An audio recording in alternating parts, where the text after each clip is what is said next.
സ്വാലിഹുൻ യദ്ഊല, നമുക്ക് വേണ്ടി പ്രാർത്ഥിക്കുന്ന മക്കൾ. അത്തരം ബോധമുള്ള മക്കൾ ഒരു വീട്ടകത്തുണ്ടായിട്ട് അവിടെ നിന്ന് അങ്ങ് മയ്യത്തെടുക്കാൻ പറ്റണം. അത്തരം ഒരവസ്ഥയിൽ എത്തിയാലേ കാര്യമുള്ളൂ. അങ്ങനെയുള്ള ഒരു അവസ്ഥയിലേക്ക് കടന്നു പോകാൻ നമുക്ക് സാധിക്കണം. ഈ ചിന്ത ഇല്ലാതെ പോയത് കൊണ്ടാണ് ഇന്ന് നമ്മുടെ വീടുകൾ ഇസ്ലാമിയത്ത് ഇല്ലാതെ പോയത്. നിങ്ങൾ ആലോചിച്ച് നോക്കൂ, ഏറെ സമയം ചെല്ലുന്തോറും ആളനക്കമുള്ള വീടുകളാണ് മുസ്ലിം വീടുകൾ. നിങ്ങൾക്കിപ്പോ സമയം വൈകിട്ടൊന്നും ഉണ്ടാവില്ല. കാരണം പലരും ഉറങ്ങാൻ 2:30 മണിക്കല്ലേ. അതാണല്ലോ കുഴപ്പം. ഞാൻ നിങ്ങളെ കുറ്റപ്പെടുത്തില്ല. നമുക്കിപ്പോ ഇങ്ങനെ ഇരിക്കാൻ പറ്റും. എന്താ വിഷയം? നമ്മളിപ്പോ കുറെ വൈകി ഉറങ്ങാൻ ശീലിച്ചവരാ. രാത്രി ഏറെ ചെല്ലുന്തോറും വീട്ടിൽ ആളനക്കമുണ്ട്. കാരണം എന്താ? TV ഉണ്ട്, നെറ്റുണ്ട്. തഹജ്ജുദിന് ഉണരുന്ന ശീലം കുറഞ്ഞുപോയി. സുബഹിന് പലപ്പോഴും വീട്ടിൽ ആളനക്കമില്ല. അതുകൊണ്ട് കള്ളന്മാര് സമയം മാറ്റി. തിരുവനന്തപുരത്ത് വലിയ സംഗതിയായിരുന്നു, 3 മണിക്ക് കളവ് നടക്കും. 3 മണിക്ക്. അപ്പൊ എന്താ സംഭവം? എല്ലാവരും ഉറങ്ങാൻ 2:30, 1:30, 2:30 മണിയാകും. കള്ളന്മാർക്ക് മനസ്സിലാവും. അവര് നേരത്തെ ഉറങ്ങിയിട്ട് നേരത്തെ ഡ്യൂട്ടിക്ക് വരും. ആര്? കള്ളന്മാർ. അങ്ങനെ സംഭവിച്ച് സുബൈക്ക് ആളനക്കല്ല മുസ്ലിം വീടുകളിൽ. ഇങ്ങനെ അവസാനം ഉറക്ക ക്ഷീണം മാറി ഉണരുമ്പോൾ സുബൈസ്കാര. അത് സമയത്താണോ ഉറപ്പല്ല എല്ലാന്ന്. ഇനി അപ്പോഴാണെങ്കിൽ ഓഫീസ് പോകാൻ സമയമായി, കടയോന് ഉടനെ കുടിച്ചിട്ട് ഒറ്റ പോക്ക. പിന്നെ കാണാൻ ദുഹറിന് വന്ന മൂപ്പര സുബൈസ്കാരം. കണ്ടില്ലേ നിങ്ങൾ? അതെങ്ങനെ മനസ്സിലാവും? കുനുമു തോന്നുമ്പോ മനസ്സിലാവും. അപ്പൊ കാണാൻ ദുഹറിന് മുമ്പ് മൂപ്പര നിസ്കാരം സുന്നത്താണോ വിചാരിച്ച, പിന്നെ കാണാൻ കുനൂത്ത്. അതില്ലെങ്കിൽ കുടുങ്ങിന്ന് വിചാരിച്ചിട്ടാ. പാവങ്ങൾ പോട്ടെ. അപ്പൊ ഇങ്ങനെ ഒരു കോലത്തിൽ സമയത്ത് നിസ്കരിക്കുന്ന പണിയുണ്ടോ കുറച്ചു പേർക്ക്? ആ ലുഹറും അസറും അവന്റെ കല്യാണം, കളിയാട്ടം, കച്ചവടം അതിനിടയിൽ വല്ലപ്പോഴും നടക്കും. സമയത്തോ അസമയത്തോ ആര് ചിന്തിച്ചു? സന്ധ്യമായും വലിയ അത്ഭുതം നടക്കുക ഈ പ്രപഞ്ചത്തിൽ. നിങ്ങൾ ചെടികൾ ഇങ്ങനെ ഇലകൾ കൂപ്പി നിൽക്കും. കണ്ടില്ലേ? കൈകൾ കൂപ്പിയ പോലെ തസ്ബീഹ് നടത്തുക. പക്ഷികൾ കളകലാരവും മുഴക്കും ഇടക്ക്. പിന്നെ കുറെ നേരം നിശബ്ദമായിരിക്കും. പിന്നെയും ബഹളം ഉണ്ടാക്കും. നിങ്ങൾ നോക്കിയിട്ടുണ്ടോ? ആ കൂട്ടിൽ ചേക്കുന്ന സമയത്തുള്ള ആ വല്ലാത്തൊരു കലപില ഭയങ്കരമാണ്. പെട്ടെന്ന് പെടുന്നതാണ് നിന്ന പോലെ. പിന്നെ മൂകമായ ഒരവസ്ഥ. പിന്നെയും മെല്ലെ ഒരു ശബ്ദം. ഇങ്ങനെ ഒരു വല്ലാത്ത രീതിയിൽ എന്തോ ഒരു വെപ്രാളം പ്രകടിപ്പിക്കുന്ന പോലെ ഈ പ്രപഞ്ചത്തിൽ വലിയ അത്ഭുതം സംഭവിക്കുക. കാരണം രാവ് മയങ്ങുകയാണ്, മോന്തി മയങ്ങുകയാണ്. അടുത്ത ഒരു പ്രഭാതം പടച്ചവൻ അനുഗ്രഹിച്ചെങ്കിലേ കാണൂ. ഈ ചിന്ത അവർക്കുണ്ട്, ഈ സസ്യലതാദികൾക്കുണ്ട്, പക്ഷിമൃഗാദികൾക്കുണ്ട്. പക്ഷെ ഈ ബുദ്ധിയുള്ള മനുഷ്യനില്ല. മഹാനായ പ്രവാചകൻ തിരുമേനി സല്ലല്ലാഹു അലൈഹി വസല്ലമ ആ സമയത്ത് പ്രാർത്ഥിക്കും, അല്ലാഹുമ്മ ബിക അംസൈനാ വബിക അസ്ബഹ്നാ വബിക നഹിയാ വബിക നമൂത് വഇലൈക നുശൂർ. പടച്ചവനെ, നീ മുഖേനയാണ് ഈ മോന്തിമയക്കം. നീ മുഖേന മാത്രമേ നാളെ വിവാദം പൊട്ടിവിടരൂ. നീ മുഖേനയാണ് ജീവിതം, നീ മുഖേനയാണ് മരണം. വഇലൈക നുശൂർ, നിന്നിലേക്കാണ് മടക്കം. അതുകൊണ്ട് തമ്പുരാനെ, ഈ മോന്തിമയക്കം ഞങ്ങൾക്ക് അനുകൂലമായി മാറണേ, ഒരിക്കലും പ്രതികൂലമായി തീരല്ലേ. നാളത്തെ വിവാദം കാണാൻ വിധിയുണ്ടാവണേ എന്ന ആ പ്രാർത്ഥന മനസ്സുമായി ഈ മോന്തിമയക്കത്തെ കാണാൻ ഈ വിശ്വാസിൽ കഴിയുമോ? അപ്പോഴും അവർ കളിക്കളത്തിലാ, അല്ലെങ്കിൽ ക്ലബിലാ, അതല്ലെങ്കിൽ പാർട്ടി ഓഫീസിലാ, പിന്നെ അല്ലെങ്കിൽ കച്ചവടത്തിലും ബഹളത്തിലാ. അതിനിടയിൽ പിന്നെ മഗ്രിബോ ഇഷ സമയത്ത് സംഭവിച്ചെങ്കിലായി, ഇല്ലെങ്കിൽ അസമയത്ത് പിന്നെ അങ്ങ് കിടന്നുറങ്ങും. അത് പിന്നെ ആവർത്തിക്കന്നെ. റമദാൻ മാസം വരുമ്പോ ഒരു നോമ്പും പൈസ ഉള്ളൊരു ഹജ്ജും ഏതാനും ഉംറകളും സ്വർഗത്തിലേക്ക് ടിക്കറ്റായി എന്ന് വിചാരിക്കാം. അത്ര ലളിതമാണോ ഈ സ്വർഗം? ആര് പറഞ്ഞു? അലാ ഇന്ന സിൽഅത്തല്ലാഹി ആലിയ. അറിയണം നിങ്ങൾ, അള്ളാഹുവിന്റെ ചരക്ക് വളരെ വില പിടിച്ചതാണ്. ഏതാണ് ഈ ചരക്ക്? അലാ ഇന്ന സിൽഅത്തല്ലാഹി അൽ ജന്ന. അള്ളാഹുവിന്റെ ചരക്ക്, സാധനം, വസ്തു, അത് സ്വർഗമാണ്. അത് വില പിടിച്ച ഒന്നാ. അത് നേടാൻ ഇത്ര ലളിതമായിട്ട് പറ്റുന്ന ആരാ നമ്മളെ പഠിപ്പിച്ചത്? ഇത്രയും ലാഘവത്തോടെ കാണുന്ന പഠിപ്പിച്ചവരാ കുഴപ്പക്കാർ. ദീനും ദുനിയാവൊക്കെ രണ്ടാണ്. നിങ്ങൾ മക്കളെ നിസ്കരിച്ച് നോമ്പ് നോറ്റിങ്ങൾ പോയാ മതി. പിന്നെ ഹജ്ജും ഉംറയും സലാത്തും ദിക്റും കൂടി എണ്ണം തേച്ച സ്വർഗം തന്നെ. ബാക്കി നിങ്ങളെ സഹായിക്കാൻ നമുക്ക് വേണ്ടപ്പെട്ടവർ അവിടെ ഇവിടെ ഇരിക്കുന്നു കിടക്കുന്നുണ്ട് എന്ന് പഠിപ്പിച്ചിട്ട് ഈ സമുദായത്തെ ബാക്കി ജീവിതത്തിന്റെ മറുമേഖലയിൽ താന്തോന്നികളായി മാറ്റിയവർ രക്ഷപ്പെടുന്ന ആരാ വിചാരിച്ചത്? രക്ഷപ്പെടൂല. അവർക്കെതിരെ ഈ സമുദായം ഒന്നടങ്കം വിരൽ ചൂണ്ടുന്ന കാഴ്ച നമ്മൾ കാണും. അപ്പൊ നിന്ന് വിയർക്കുന്ന കൂട്ടത്തിൽ ആരൊക്കെ ഉണ്ടാവും നിങ്ങൾ നോക്കിക്കോ. അതുകൊണ്ട് ഇത്ര ലളിതമല്ല, കാര്യം കുറച്ച് സങ്കീർണമാണ്. അതുകൊണ്ട് ഗൗരവത്തിൽ ജീവിതത്തെ കാണുക.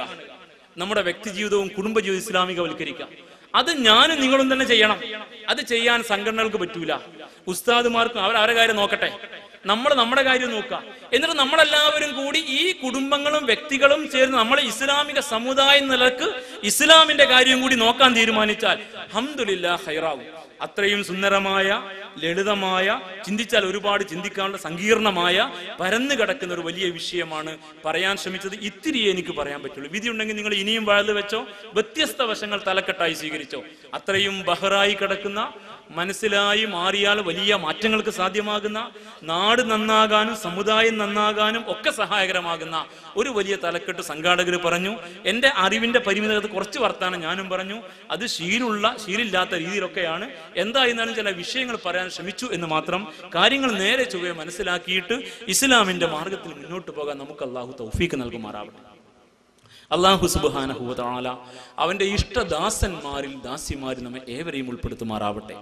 പുതിയ കാലഘട്ടത്തിന്റെ ദുരന്തങ്ങളെ തിരിച്ചറിഞ്ഞുകൊണ്ട് കുടുംബത്തിന് നേതൃത്വം കൊടുക്കാൻ കഴിയുന്ന നായകന്മാരും നായികമാരുമായി അള്ളാഹു നമ്മെ മാറ്റി തീർക്കുമാറാവട്ടെ. വരും തലമുറ, ഇപ്പോൾ നമ്മുടെ കുടുംബത്തിൽ നിന്ന് പുറത്തു വരുന്ന തലമുറ, യുവതലമുറ ഇസ്ലാമിന്റെ മുഖത്ത് അമ്പയെ ചളിവാരി എറിഞ്ഞുകൊണ്ടിരിക്കുകയാണ്. അള്ളാഹു അവർക്ക് പടച്ചവനെ കുറിച്ച് ബോധം നൽകി അനുഗ്രഹിക്കുമാറാവട്ടെ. ഓരോരുത്തരും അവനവന്റെ താല്പര്യത്തിന് ഈ യുവാക്കളെ കുശവന്റെ കയ്യിലെ മണ്ണ് പോലെ ഉപയോഗപ്പെടുത്തിക്കൊണ്ടിരിക്കുകയാണ്. അവർക്ക് അപ്പോൾ താൽക്കാലിക നേട്ടം മാത്രമാണ് നോക്കുന്നത്. അതിനപ്പുറത്ത് ശാശ്വതമായി ഈ കുടുംബം എങ്ങനെ നശിക്കുമെന്നോ, ഈ സമുദായം അത് മുഖേന എത്രമേൽ പ്രയാസപ്പെടുമെന്നോ, അള്ളാന്റെ ദീൻ എത്ര വഷളാകുമെന്നോ അവരാരും ചിന്തിക്കുന്നില്ല. അള്ളാഹു സുബ്ഹാനഹു വ തആല ഈ സമുദായത്തിലെ ഓരോ അംഗത്തിനും ഇസ്ലാമിന്റെ താല്പര്യത്തിന് കോട്ടം തട്ടാത്ത വിധത്തിൽ അവന്റെ താല്പര്യങ്ങളെ സംരക്ഷിക്കാൻ കഴിയുന്ന ഒരു ചിന്തയും ബുദ്ധിയും പ്രദാനം നൽകുമാറാവട്ടെ. അവരുടെ സ്വാർത്ഥ താല്പര്യങ്ങൾക്ക് വേണ്ടി നമ്മുടെ യുവതലമുറയെ നശിപ്പിക്കുന്ന അവസ്ഥയിലേക്ക് അവർ പോയിപ്പോകാതിരിക്കുമാറാവട്ടെ. അള്ളാഹു നമ്മുടെ യുവാക്കളെ കാത്തുരക്ഷിക്കുമാറാവട്ടെ, നമ്മുടെ യുവതികളെ കാത്തുരക്ഷിക്കുമാറാവട്ടെ. നമ്മുടെ കൂട്ടത്തിലെ കാരണവന്മാർ, വൃദ്ധന്മാർ, മാതാപിതാക്കൾ, വൃദ്ധകൾ, അവർക്കൊക്കെ അള്ളാഹു കാരുണ്യം ചൊരിയുമാറാവട്ടെ. അവർ നമുക്ക് വേണ്ടി ജീവിച്ചത് കൊണ്ടാണ് നമുക്ക് ഇவ்விധം എഴുന്നേറ്റ് നിൽക്കാൻ പറ്റിയത്. അള്ളാഹു അതിനർഹമായ പ്രതിഫലം അവന്റെ ഔദാര്യത്താൽ കൂടുതൽ നൽകി അവരെ എല്ലാവരെയും തുണക്കുമാറാവട്ടെ. നമ്മുടെ മാതാക്കളോട് അള്ളാഹു പ്രത്യേകം കാരുണ്യം കാണിക്കുമാറാവട്ടെ. അവരുടെ ഗർഭപാത്രത്തിനകത്ത് നാം ഊറ്റിയെടുത്ത രക്തവും അതുപോലെ തന്നെ പോഷകാംശങ്ങളും പുറത്തു വന്നപ്പോൾ നാം ഊറ്റിയെടുത്ത അമ്മിഞ്ഞയും അതിലൂടെ അവരുടെ ശരീരത്തിന്റെ ഓജസ്സാണ് നാം വലിച്ചെടുത്തത്. അങ്ങനെയാണ് നാമായത്. അള്ളാഹു നമ്മുടെ മരിച്ചുപോയ മാതാക്കൾക്ക്, നമുക്ക് താങ്ങായി നിന്ന ആ മാതാവിന് ആശ്വാസമായി നിന്ന പിതാക്കന്മാർക്ക് എല്ലാവർക്കും അള്ളാഹു മഗ്ഫിറത്തും മർഹമത്തും നൽകുമാറാവട്ടെ.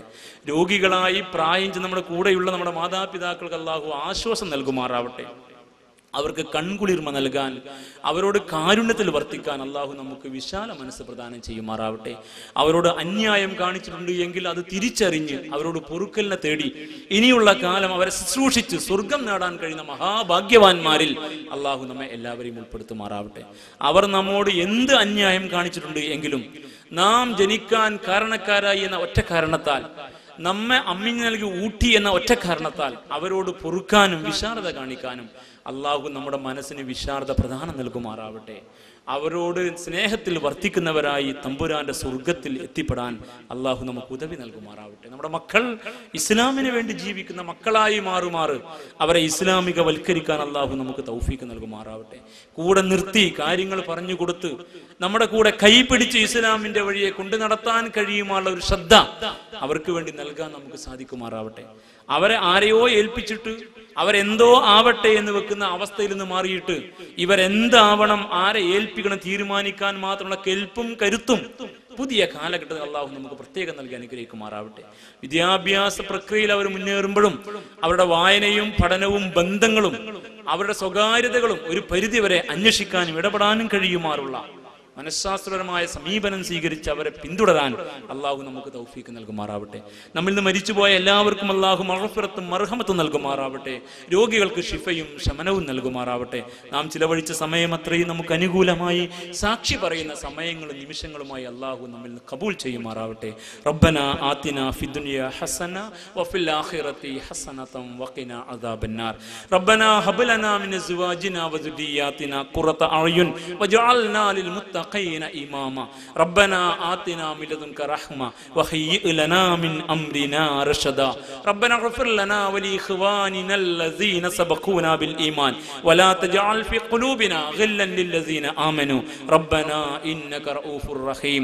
റബ്ബനാ തവഫനാ മുസ്ലിമീന വഅൽഹിഖ്നാ ബിസ്സാലിഹീൻ. അല്ലാഹുമ്മ അയ്യിദ് ഐദീനാ ലിഇഖാമത്തിദ്ദീൻ. അല്ലാഹുമ്മ അജിർനാ മിനൻ നാർ. അല്ലാഹുമ്മ അഇസ്സൽ ഇസ്ലാമ വൽ മുസ്ലിമീൻ وأذل الشرك والمشركين ربنا تقبل منا إنك أنت السميع العليم وتب علينا إنك أنت التواب الرحيم واغفر لنا يا غافر المذنبين وارحمنا بأنواع رحمتك يا أرحم الراحمين صلى الله وسلم على سيدنا محمد وآله وصحبه أجمعين والحمد لله رب العالمين. السلام عليكم ورحمة الله.